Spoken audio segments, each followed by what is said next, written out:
Hello everybody, welcome to Little Rusty Bucket. Subscribe to the channel and drop a like on this video. We're trying to hit 20k subscribers, so it'd be much appreciated. We are back with Discord hot takes. If you would like to participate in these videos, you can join our Discord by joining the Patreon in the link down below. $3 a month and you can get access to extra content as well as access to the community Discord. We have a ton of interesting conversations in here, well beyond hot takes. A lot of like-minded individuals who are finding friendships in here. It's a very fun, wholesome experience. But with that said, let's go ahead and get into some of their hot takes. So from DP, Prime James Harden is starting to get vastly underrated only because of the seasons Jokic and SGA are having. Harden was robbed of at least 2 to 3, maybe 4 MVPs and had, in my opinion, the second greatest offensive season of all time behind 16 Curry. Peak James Harden is honestly up there with Prime Shaq when it comes to being absolutely unstoppable. And if he won a ring, he would be a top 15 to 10 player of all time. And people nowadays do not give him his flowers, especially when none of his supporting cast was good until Chris Paul got there. And even then, that wasn't great and still took the greatest team of all time to 7. All right, first things first, Chris Paul teams were great, especially the first Chris Paul team. That team was great, and it wasn't just because Chris Paul was there. 2 to 3, maybe 4 MVPs that he was robbed of? What years? What are you talking about? What year? Please list to me the years that he should have won MVP that he didn't. There isn't a single year that James Harden should have won MVP that he didn't. In fact, there is a strong argument to be made that he shouldn't have won his 2018 MVP. I don't agree, but it's a reasonable argument to be had. So hard disagree with you on there. And no, he would not be a top 15 to 10 player of all time if he won a ring. He is very far from that beyond just one championship. I don't like being a James Harden hater because I do think that he can be dramatically underrated. He's one of the greatest offensive engines in the history of this game. But the fact of the matter is, he wasn't a good defensive player, and he was a mid-one later on in his Houston career, and he also was a extremely volatile offensive engine, especially in a postseason setting. Now, is his postseason blunders extremely overblown? I do think that. However, you're talking about him like he's a player that he's just not. All right, he's one of the best offensive players to ever do it. I recognize that. I appreciate that. But he is not a top 10 player of all time with 1 ring. I'm sorry to say, and he sure as shit wasn't robbed of 4 MVPs. From B, the NBA should finally add the all-defensive third team. There used to only be 2 all-NBA lineups until they realized talent was expanding and several players had great seasons with no recognition. We get guys that aren't the most athletic or flashy, but they consistently show up on the other end and give their all. Klay Thompson from 2015 to 19 was a top 2-way player and only got 1 defensive nod, so people might forget how effective he was. Last season, 22-24, the lineups were made positionless, and unsurprisingly, the first team was mostly big men. This change will make guards/wings overlooked for the coming years, even if they're less impactful. Therefore, adding a third lineup rewards said players' hustle/effort and gives their team attention. Too many good defenders/glue guys over the years haven't gotten their dues, and this simple change would shed more light on what is essentially half of the game. 2025 OKC alone has, at worst, 3 all-defensive guys, so should avoid pulling a 1996 where 3 people from the same franchise take up half of the spots. Hence, adding a third team, it would make it a lot more fair to everyone. Well, here's the problem with your take, B. It was good the whole way through, and I have nothing to say besides for I agree with you. From Caesar, the 90s was the easiest era to win in. Let's stop pretending the 90s was some god-tier era. It was overrated, watered down, and flat-out easier to win in. Half of the league back then had no business being there after expansion. Dennis Rodman said they could have beaten most teams in the 90s with one hand tied behind their backs. George Karl even said the league was so diluted that any decent team would make the conference finals. Now compare that to today. In the West right now, 5 to 6 teams are fighting for the 3rd seed, all 1 game apart. Every team had multiple scorers, playmakers, elite shooting, and freak athletes. In the 90s, if you had one guy who could dribble and shoot, you were elite. Jordan didn't face switch-heavy defenses, elite rim protection. Okay, there's a lot of takes in here, so I'm going to go through them as I'm doing it. I would chalk this take up specifically to, it's not about ability so much as it was the culture and the understanding of how basketball was to be played. Like, there's no era where one individual mattered more than it did then. Like, having one guy be the focal point, there's no era where that is more the case. Like, The 80s and the 70s and the 60s were a far more egalitarian basketball approach, a far more not driven solely by the individual era, and the 90s were unique in that way. So that's not just a matter of they weren't evolved enough to have multiple skill players. It was more like the NBA landscape, the way that the approach was taken was you get one real scoring guy and then you fill the rest of the team with defensive players. Yes, that is less advanced than what we have, but it's just a product of the culture, not a product of ability and talent, if you get what I'm saying. Also, George Karl is a jackass, so there is that. Jordan didn't face switch-heavy defenses, elite rim protection on every roster, or 5-out spacing. I would argue if there was any era where there was elite rim protection on every roster, it was probably the 90s. He wasn't going up against teams built on analytics, pace, and versatility. He was playing dudes who looked like gym teachers. Yeah, that's so arbitrary. His toughest finals opponent, the Utah Jazz. That's not true. That's not fucking true at all. The 1993 Phoenix Suns and the 1996 Seattle Supersonics are way better basketball teams than the Utah Jazz. I don't know where you got that from. The 90s version of the Indiana Pacers, yeah, that's not true at all. The Indiana Pacers have an MVP, have two-time MVP. The Indiana Pacers have an all-NBA every single year point guard for 20 fucking years. Don't make me defend the Utah Jazz, buddy, but calling them the Indiana Pacers is a fucking joke. That's also not the peak of 90s competition. The Seattle Supersonics won like 67 games, and they would have probably beat the 96 Bulls in the finals, if not for dumbass George Karl not putting Gary Payton on Michael Jordan. So that's the word of the man that you're talking about right now. That's the type of person. Now look at today. LeBron, Steph, KD, Giannis, Jokic, Embiid, Kawhi, Tatum, Luka, MVP caliber talent stacked across the league. Why? Globalization brought elite international players. Players train smarter, start younger, and develop faster. Every playoff team is deep and skilled. Jordan's Bulls were the best team outside of Jordan himself. He had Pippen. That's not fucking true.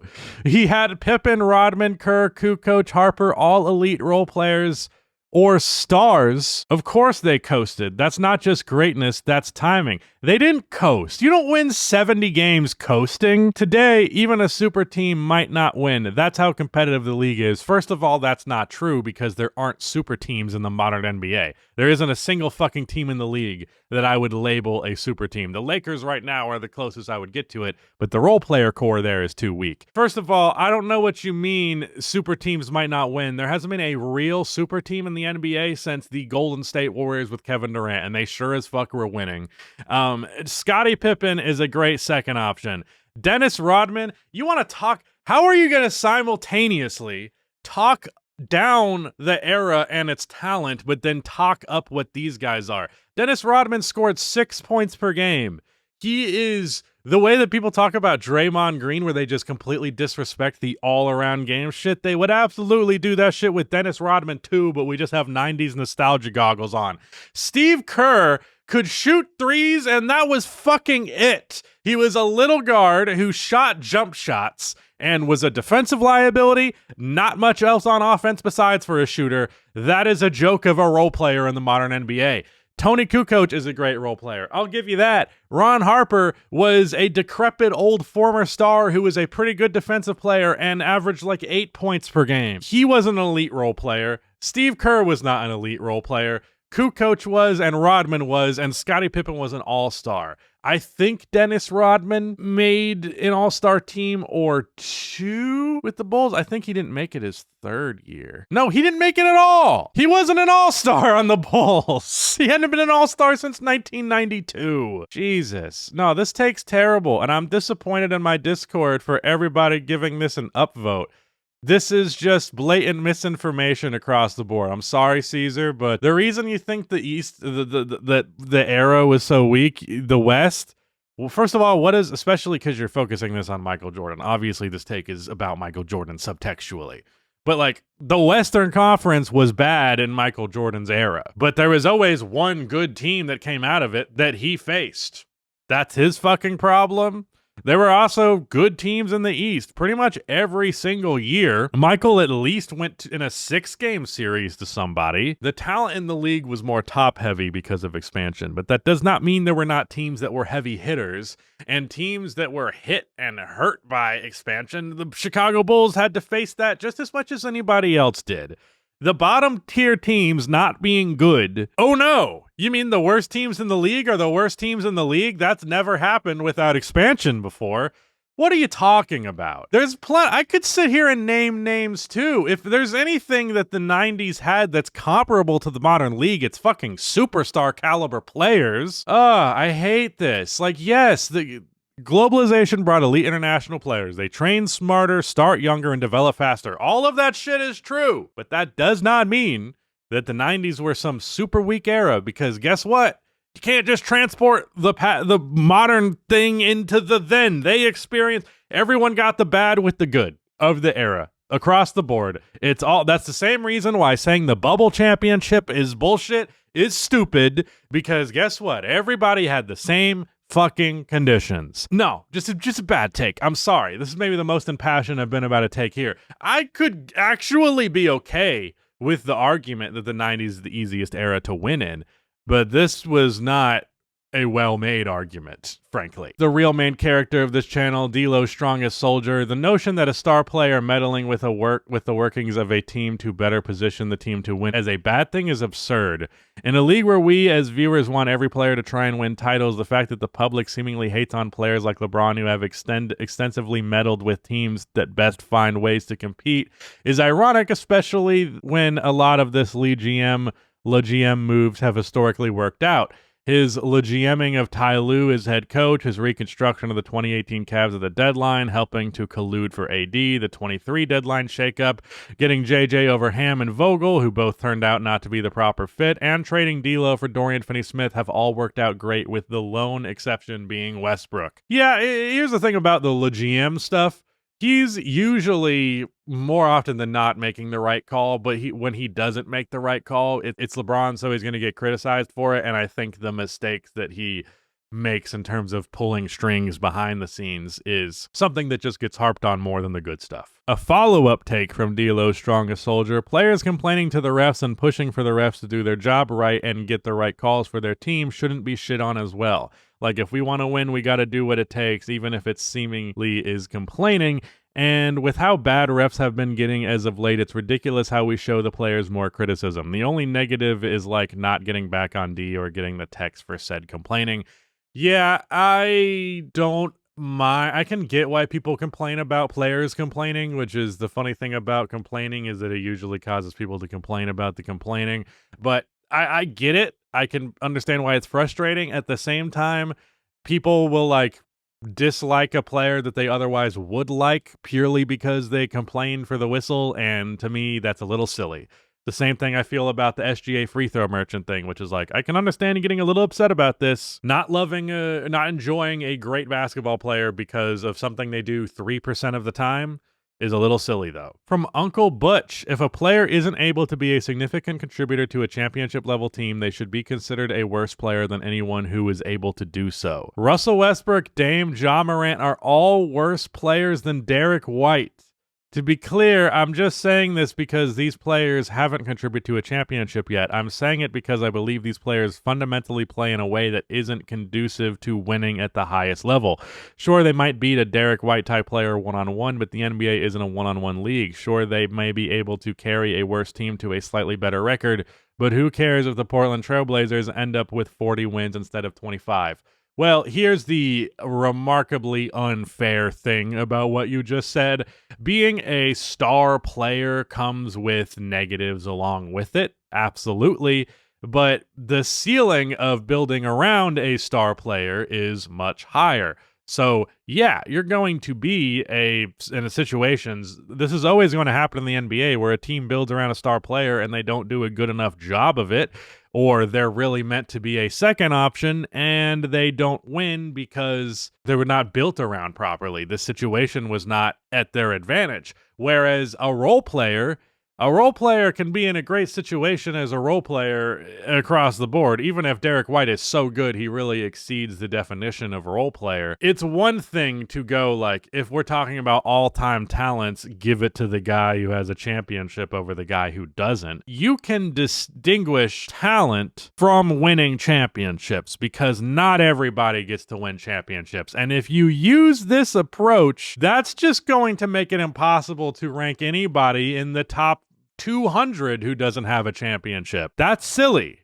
Are you telling me James Harden and Steve Nash and Charles Barkley are not all-time great basketball players and instead Derek White should be placed over them? You're also specifically applying this mindset to these three players because you said it's specifically these players. Well, make the take about those players. But no, Tony Parker isn't a better all-time point guard than Damian Lillard. He has way more trophies. I think he has 4. He has a finals MVP. He has a couple of all-star nods under his belt as well. But he's never been as good at impacting the game of basketball at the highest level as Damian Lillard is. You gotta give room for the guys who just are not in the best situation because that's so commonplace, and it's remarkably unfair to hold that against people across the board.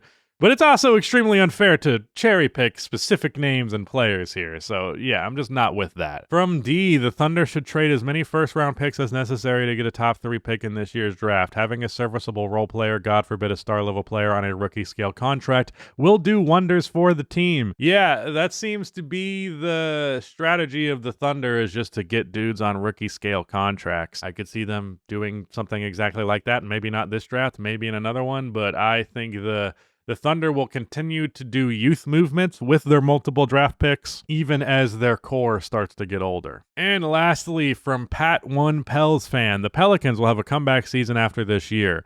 This was the perfect year to have a bad record. The possibility of a top 4 pick in this great draft class changes the future for the Pels. They have a deep bench and star talent that have a lot to prove. Trey, Herb, Zion, CJ.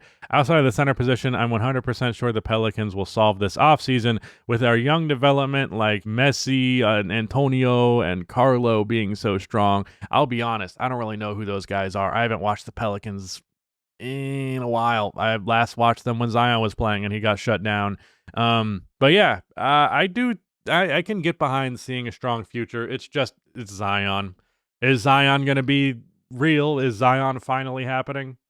I will believe it when I see it. I can get behind, I can understand why you would get optimistic, and I don't think you're outright delusional for being optimistic. So no shame in it. I think you are well within your right to feel this way, and I think it's well within reason that it would happen. I'm just not taking that bet. I'm not taking the bet for this Pelicans team and Zion Williamson. It's just a bad bet historically. That was it. Shout out to Nick for editing this video. Again, if you want to join the Patreon, link in the description below to join the Discord through that. See ya.